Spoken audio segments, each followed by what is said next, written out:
Assalamualaikum warahmatullahi wabarakatuh. Salam sejahtera untuk kita semua dan masih menjawab pertanyaan-pertanyaan seputar budidaya ikan gabus yang sudah chat di 0816658779 yang sudah chat di 0816658779 ya. Baik, pertanyaan yang pertama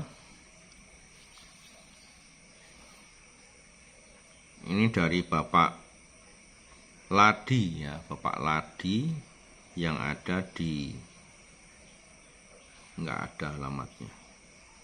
Bapak Ladi ya, ini mau tanya seputar pemberian pakan daging untuk ikan gabus ya. Saat ini saya punya ikan gabus yang sudah saya pelihara selama 3 bulan ya, menggunakan pelet. Bibit saya dapatkan dari alam. Tetapi saya akan ganti pakan menggunakan daging keong, ya, keong sawah. Tetapi setelah saya beri daging keong, tidak mau makan, Pak. Tetapi saya balikan ke pelet juga tidak mau makan. Apa yang harus saya lakukan, Pak, agar ikan saya tetap bisa bagus dan tetap mau makan? Baik, Pak Ladi yang sudah mengirimkan pertanyaannya. Jadi kalau ikan gabus, Pak, kalau Bapak sudah pelihara, sudah menggunakan pelet, ya saya sarankan ya tetap gunakan pelet, Pak. Jadi nggak usah menggunakan daging. Karena kalau sudah separuh perjalanan 3 bulan misalkan, atau mungkin bahkan lebih dari 3 bulan, itu kalau kita rubah menjadi pakan daging cukup sulit, Pak. Dan kalau dia sudah stres tidak mau makan daging, Bapak biarkan sampai 1 minggu kemudian, ya kondisi badannya sudah mulai mengurus, kemudian dikembalikan ke pelet, dia juga tidak mau makan. Itulah sulitnya ikan gabus kalau dalam proses pergantian pakan. Jadi konsisten dalam memberian pakan saat awal, dilanjutkan sampai bulan-bulan berikutnya. Jadi jangan diganti-ganti, ya jangan diganti-ganti.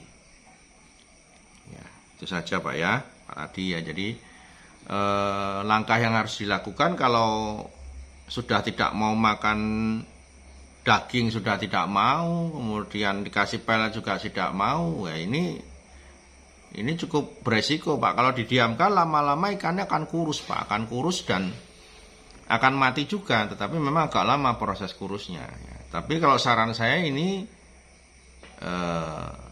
ya udah, kalau memang dikasih daging nggak mau, kasih pelet sudah nggak mau makan, ya obatnya mungkin pisau, Pak, di penggorengan, udah itu aja ya. Jadi beresiko kalau didiamkan terus, lama-lama kurus malah nggak ada dagingnya nanti. Ya Pak Ladi. Kemudian berikutnya pertanyaan dari mitra, ya dari mitra pembenihan. Ya ini inisial D ya, inisialnya D. Saya mitra pembenihan, Pak. Saya sudah kirim bibit, ya sudah 2 minggu yang lalu, Pak. Ya sudah 2 minggu yang lalu saya kirim bibit. Kok sampai hari ini belum ditransfer untuk biaya pembelian bibitnya, Pak Suwandi? Mohon penjelasan dan klarifikasinya, Pak ya. Baik, Pak ya, Pak Mr. D ya. Saya lihat dulu sebentar. Ya, ini ada Mr. D. Kronologinya di WA.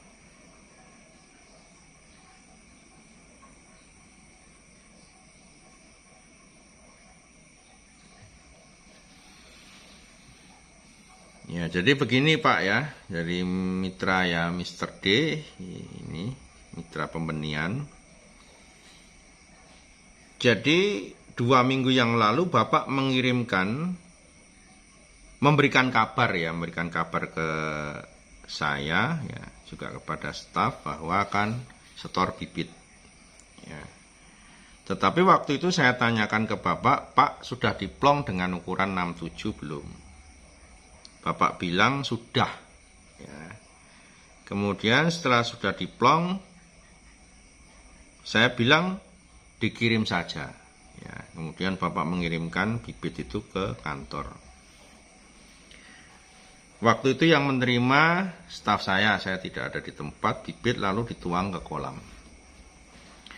Nah ini malamnya saya cek, kondisi bibit itu belum masuk ukurannya Ya, itu ukurannya baru bak plong 35, bukan 67. Ya, setelah kita cek bak plongnya baru 35, bukan 67. Itu yang perlu diperhatikan, Pak. Jadi, Bapak kirim bibit pertama, kalau sehat memang sehat ikannya. Tetapi bibit yang Bapak kirim ini kondisi ukurannya tidak sesuai yang disetorkan ke perusahaan. Ya, jadi bibitnya tidak sesuai. Paginya saya WA ke Bapak, Pak, bibitnya diambil kembali saja. Karena perusahaan tidak menerima bibit setoran ukuran 35. Tetapi Bapak jawab, biarkan di situ saja, Pak. Saya jawab lagi, tidak bisa, Pak. Ini harus diambil karena ukurannya belum sesuai. Setelah itu Bapak tidak memberikan tanggapan kembali sehingga bibit itu sampai berlarut-larut ada di sini. Ya. Jadi kami dari perusahaan juga tidak akan, dari staf juga tidak akan memberikan pembiayaan atau membayar ikan Bapak kalau memang tidak sesuai. Kami tidak lagi mau melakukan pembesaran, Pak. Ya, kami tidak lagi melakukan dibesarkan sampai ukuran 67, tidak lagi. Kami taunya terima beres. Terima beres, bibit ini sudah tinggal didistribusikan. Kami tidak mau merawat lagi. Ya, ini ya Pak ya, Mr. D ya. Jadi tolong ini bibitnya masih ada. Ya, silakan kalau memang mau diambil bisa diambil ya. Ya, kalau memang dibesarkan dulu sesuai dengan spek yang perusahaan harapkan. Itu ya Pak ya. Jadi Bapak tidak merespon apa yang saya WA berkaitan dengan bibit yang saya suruh ambil kembali. Jadi tentunya memang belum bisa dibayar karena ya Bapak setorkan tidak sesuai dengan spek yang kami harapkan. Baik, pertanyaan berikutnya.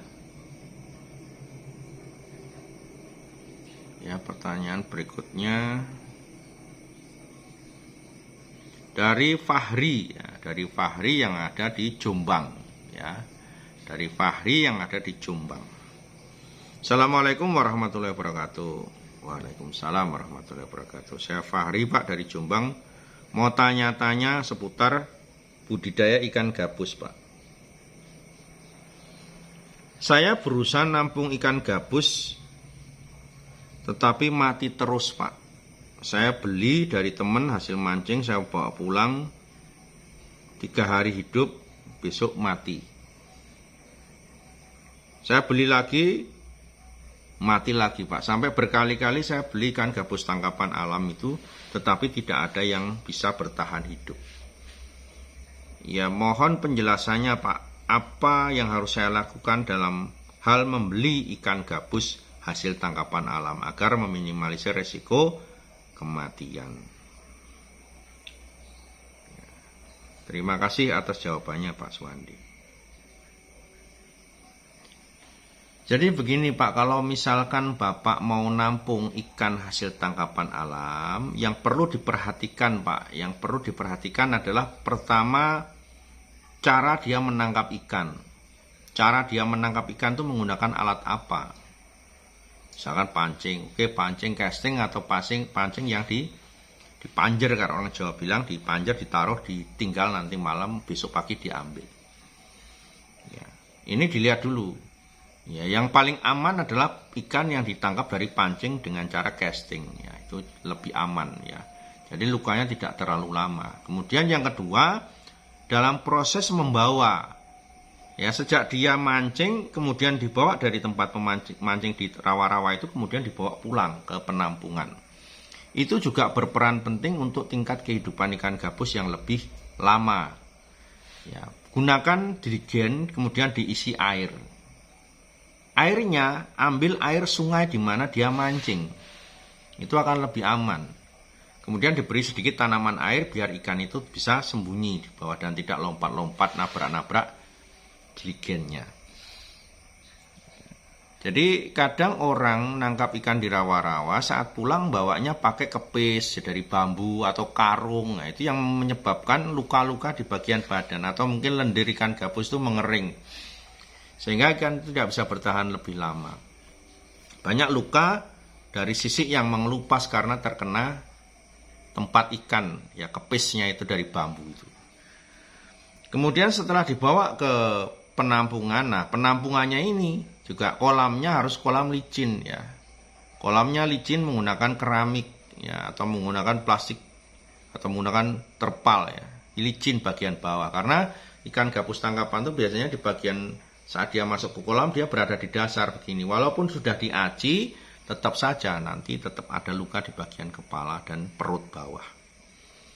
Nah, selama ini diperhatikan bisa meminimalisir resiko kematian, Pak. Dan ingat, jangan pernah membeli ikan hasil setrum. Ya. Apalagi biasanya kalau orang posting pagi-pagi nih ada orang posting, dijual ikan gabus mulus-mulus di tangkapan malam setruman, pagi diposting masih mulus, Pak. Ya, setelah masih mulus kemudian kita beli. Kita tampung, hari kedua, ketiga sudah badannya merah-merah semua. Udah tinggal nunggu matinya. Jadi alangkah baiknya kalau memang mau membeli hasil tampungan dari orang, tanyakan dulu, berani nggak kamu nampung dulu sekitar 1 minggu di tempatmu baru nanti tak beli. Ya itu saja sebetulnya. Kalau berani otomatis kan ikan itu bukan hasil setruman. Tetapi kalau ikan hasil setruman, para pengepul itu pasti nggak berani. Wah maaf bos, nggak berani.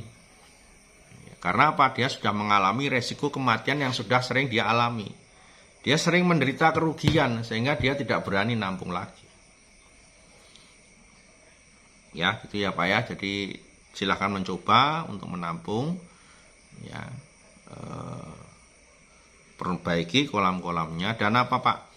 Satu lagi, kalau ingin ikan itu hasilnya bagus, tingkat kematiannya kecil, alangkah baiknya bisa menggunakan semacam isolasi mandiri. Tiap satu kolam, satu kotak, satu ekor. Bisa menggunakan ember atau bak yang jumlahnya banyak dan ringan. Itu juga akan mempercepat proses, kalau ada luka itu cepat sembuh, kemudian ikan itu tidak mudah mati. Demikian Pak ya, jawaban dari saya.